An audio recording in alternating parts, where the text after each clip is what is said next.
Oke lah, baiklah. Yuk kita diskusi ya, Erik Ranggung. Ini tema kita hari ini itu ini, Muhammad contoh manusia berdosa. Yesus contoh manusia yang tanpa dosa. Pertanyaannya, kenapa kamu masih nekat atau masih senang ngikutin orang yang berdosa? Silakan.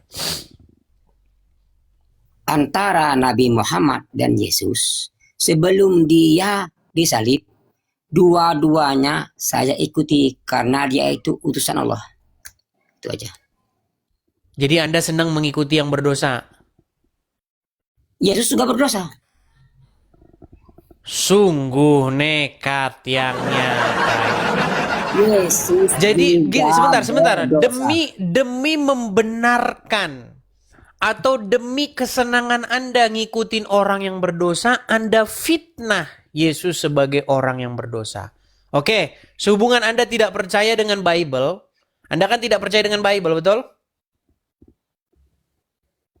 Untuk Bible sekarang nggak percaya lagi. Oke, Anda percaya dengan Al-Quran, betul? Betul. Oke, di dalam Al-Quran ada seseorang Ibnu Maryam, anak Maryam, yang dilahirkan oleh seorang perawan, betul? Atau dalam Betul. bahasa Islam disebut Isa, betul? Betul. Oke, coba buka Quran surat Maryam ayat 19. Saya nggak bisa buka karena saya sudah batal wudhunya. Nggak boleh nyentuh Al-Quran saya. Dalam Islam, Alasan kalau disuruh buka Quran. dalam Baik. Islam, Baik, di dalam kalau kita Quran, sudah batal wudhu, baik, ini saya yang bantu, saya yang bantu. Di dalam Quran surat Maryam ayat yang ke-19. Ketika seorang malaikat datang kepada Maryam, berkatalah malaikat itu, "Innama ana rasulu min rabbiki li ahaba laki gulaman zakiyan." Yang artinya, sesungguhnya saya ini adalah seorang utusan dari Tuhanmu untuk memberikan kepadamu seorang anak laki-laki yang suci. Jadi menurut Al-Quran, Isa itu seorang yang suci. Suci dia. Bagaimana Anda fitnah bahwa dia berdosa seperti Muhammad? iya, gini ya. Boleh saya ngomong? Silakan. Nah, ini kan Yesus disalib itu untuk apa? Jangan lari kok ke salib sih. Ini gimana sih? Tenang dulu, Erik. Ini makanya saya bilang, kamu kenapa saya potong pembicaraanmu? Kamu ini mau lari kemana-mana. Kita berbicara mengenai fitnahmu yang keji terhadap sosok Ibnu Maryam. Bahwa dia berdosa, betul? Ya, saya katakan sekali lagi. Yang saya ikuti sebelum dia disalib. Waktu disalib, Yesus kan menanggung dosa manusia. Artinya kalau dia menanggung dosa manusia, Ini lari dosa numpuk ke dia. kemana-mana. Yang ditanya, apa buktinya bahwa Isa itu berbuat dosa? Bahkan Muhammad dalam sebuah Bukti. hadis, tenang. Di dalam sebuah Buktinya hadis, gini. Muhammad, tenang, Erik.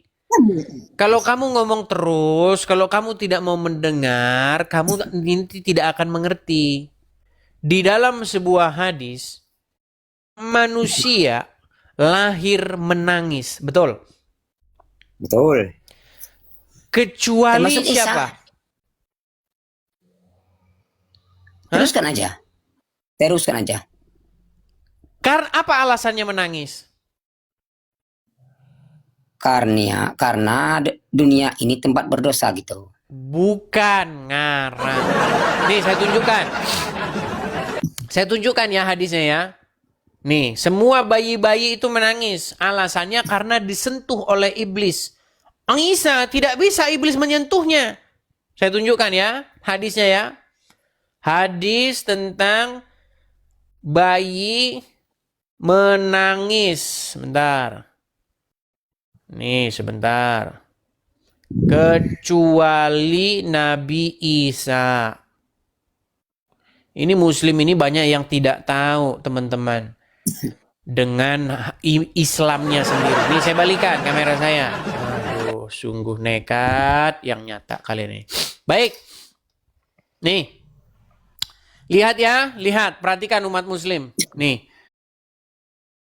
Ini judulnya ini sudah jelas. Semua bayi lahir menangis kecuali Nabi Isa dan ibunya. Mengapa? Perhatikan.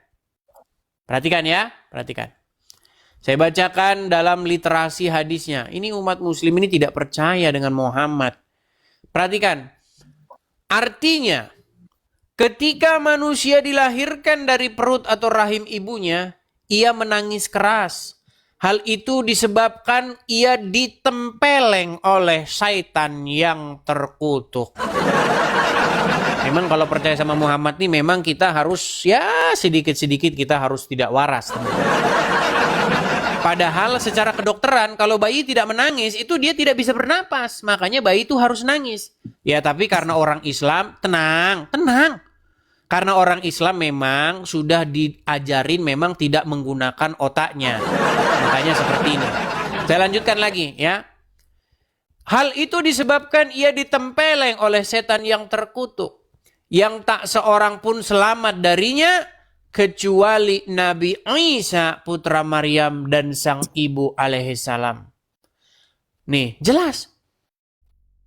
Jadi bagaimana Anda katakan bahwa Nabi Isa itu berdosa sedangkan dia orang yang suci, iblis saja tidak berani menyentuhnya. Makanya saya bilang kalian ini nekat yang nyata. Udah. Nah, silakan Anda tanggapi. Kapan saya ngomong? Tanggapi. Kapan saya ngomong ini ya? Itu hadis ya? Apa? Itu hadis ya? Udah saya bilang Yang kamu teman-teman. bacakan tadi, yang kamu bacakan tadi hadis ya? Betul gak?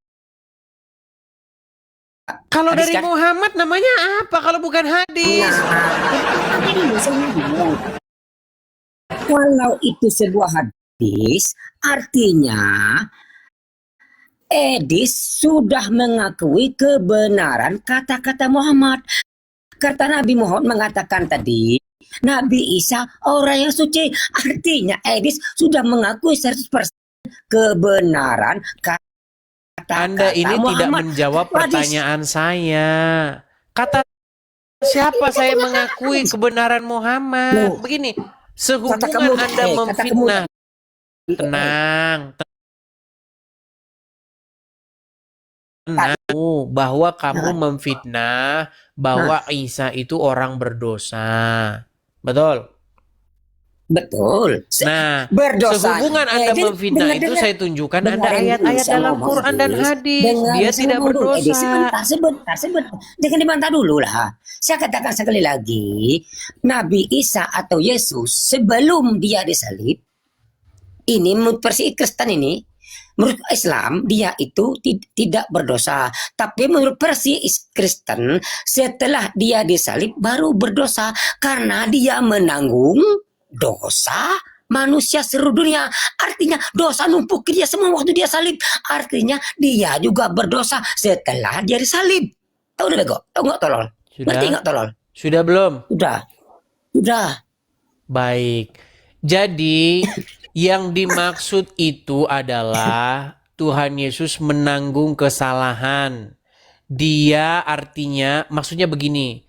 Ketika kita berdiri di hadapan pengadilan akhirat, saya gunakan bahasa-bahasa Islam ya, bahwa kita itu tidak diperhitungkan lagi, tidak dipandang lagi, tetapi yang dipandang itu adalah Yesus. Jadi karena kami berdosa, karena kami tidak punya suatu hal untuk membenarkan kami, maka Yesus berdiri di hadapan kami sebagai orang yang membela, sebagai orang yang menjadi juru selamat kami. Kalau dalam bahasa Islam, tenang. Kalau dalam bahasa Islam itu disebut dengan syafaat atau wasilah, itu dalam bahasa Islam. Jadi Yesus berdiri sebagai pembela kami. Itu maksudnya. Udah. Tapi itu bukan tema kita. Tema kita adalah bagaimana Anda lebih nekat mengikuti Muhammad yang penuh dosa. Sudah. Ya, saya katakan sekali lagi, Yesus setelah disalib juga berdosa. Saya nggak Beda, mengikuti. berdosa dengan menanggung dosa itu sesuatu yang berbeda. Oke, Kalau oke ya. berdosa, tenang, tenang, tenang. Alhamdulillah, tenang. Kalau Karena saya tenang, berdosa, saya tenang. inilah Tenang, makanya saya bilang, tenang. Erik, dengerin dulu. Oh, oke, Hmm, beda berdosa dengan menanggung dosa itu sesuatu yang berbeda. Kalau berbuat dosa, artinya dia melakukan satu perbuatan dosa. Tetapi kalau menanggung dosa, dia tidak melakukan perbuatan dosa, tetapi beban atau dosa itu dipikulnya, ditanggungkan kepadanya. Itu ada contoh-contohnya dalam agama Islam, tetapi memang berbeda. Di dalam agama Islam, nanti di yaumil akhir, di hari kiamat, banyak orang-orang muslim akan memikul dosanya yang sebesar gunung.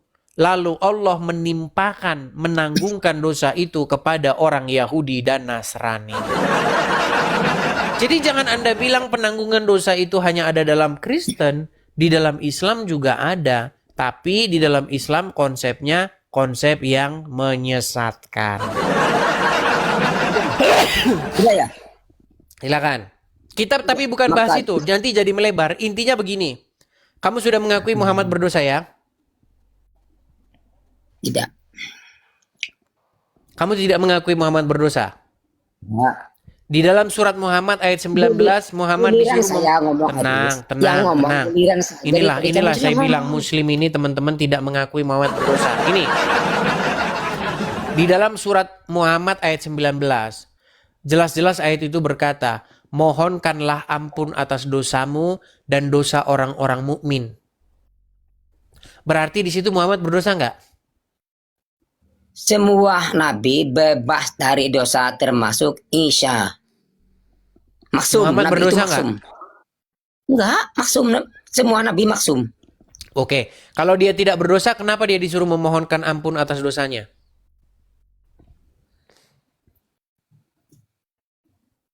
Dosa yang mana?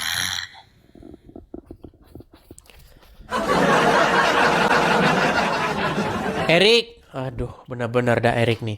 Edis. Sebentar, Giliran saya ngomong. saya ambil tisu dulu ya. Saya agak ada melek hidung. Coba. Edis. Giliran. Boleh saya ngomong sebentar, Edis? Saya ngomong sebentar aja, Edis. Nggak usah lama-lama. Udah ya? Edis, jangan lari lah kamu, Edis.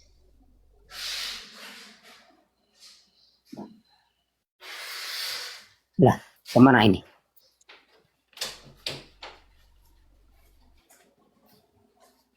Sebentar, Erik, saya mengambil tisu dulu karena hidung saya meler. Erik, Edis, gini ya. Gini, Erik, di dalam sebentar dulu. Di situ judulnya kan Muhammad contoh manusia berdosa, Yesus contoh manusia tanpa dosa. Saya mengklarifikasi, Yesus juga berdosa. Kita bahas itu dulu. loh, tadi kan sudah saya tunjukkan dalilnya bahwa dia seorang yang suci, tapi kamu lompat Saya kemana-mana. belum ngomong. Saya ngomong. Kamu ngomong terus makanya saya boleh berbicara dong. Masa kamu terus yang ngomong? Loh, tadi Itu kan maksud sudah saya. kita kasih kesempatan seluas-luasnya. Kamunya lari kemana-mana. Saya ngomongnya cuma sebentar, kamu potong terus. Nggak selesai ngomong, kamu potong. Oke, sebelum kamu ngomong, coba kamu baca ini. Ini surat Muhammad ayat 19, betul? Ya, Oke, coba kamu baca. besarkan. Besarkan. Hmm.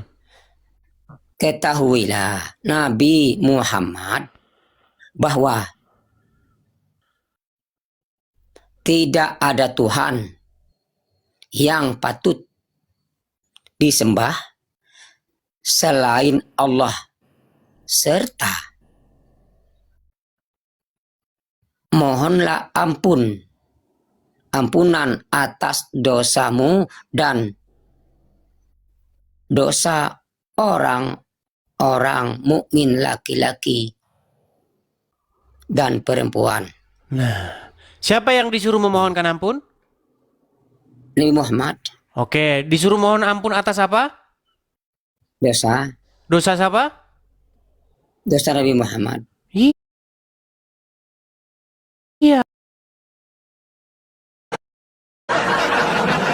Makanya saya punya gambar bagus nih. Sebentar, saya punya gambar bagus ini. Inilah cerminan atau gambaran orang Islam nih. Ketika Islam menjelaskan Al-Quran, disitulah dia harus berdusta, bahkan kepada dirinya sendiri. Oke, boleh saya ngomong sebentar? Silakan. Nah, gini ya. Saya mau beranalogi, boleh nggak? Silakan. Silakan, ya gini ya. Misalnya ya, Edis punya hutang ya. Lalu saya bilang sama yang menghutangi Edis tadi, saya yang menanggung hutang Edis. Siapa yang punya hutang akhirnya? Yang diomong apa? Yang dibahas Masalah kan, saya menanggung hutang Edis ya. Saya bilang saya sanggup menanggung hutang Edis. Siapa yang bayarnya? Ya yang menanggung. Nah, saya bilang kan, saya sanggup menanggung hutang Edis. Saya sanggup menanggung hutang ini. Artinya, hutang itu tertumpuk pada saya. Demikian juga Yesus tadi. Kalau dia sudah menanggung dosa manusia, artinya dosa itu tertumpuk pada dia. Ya, menanggung dosa berbeda. Oke.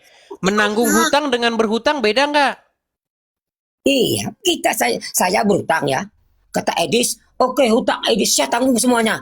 Artinya yang membayarnya harus Edis. Artinya hutang saya itu Betul. sudah ditanggung Edis semua, tertumpah, sudah hutang saya itu sudah Betul, itu betul. pada Edis. Sama seperti Yesus tadi, karena dia sudah menanggung dosa manusia. Artinya seluruh dosa manusia di dunia ini sudah berada di dia. Artinya Yesus lebih berdosa dari apapun karena dia sudah menanggung dosa manusia. Oke, sudah? Itu Mau saya jawab?